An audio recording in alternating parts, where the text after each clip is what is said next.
Nahaharap sa patong-patong na reklamo ang mga pulis na sangkot sa madugong dispersal sa US Embassy nung nakaraang linggo.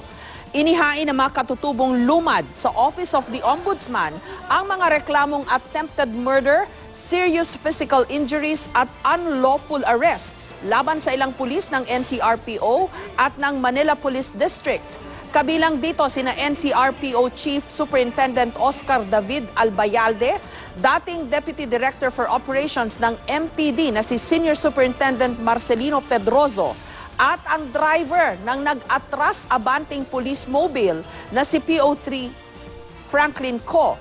Kasama sa mga naghain ng reklamo ang ilang nasugatan matapos masagasaan ang mobile na minaneho ni Co. Nahaharap din ang mga pulis sa patong-patong na kasong administratibo. May intensyon talagang pumatay. Paano masasabing pagpanik yon? Dahil hindi naman siya papalayo kung ang tingin niya ang threat o ang banta ay kaming mga pambansang minorya. Wala pang pahayag ang PNP kaugnay ng isinampang reklamo, pero nauna nang sinabi ni PNP spokesperson Senior Superintendent Jonardo Carlos na nirerespeto ng PNP ang karapatan ng mga nagprotesta na maghain ng reklamo.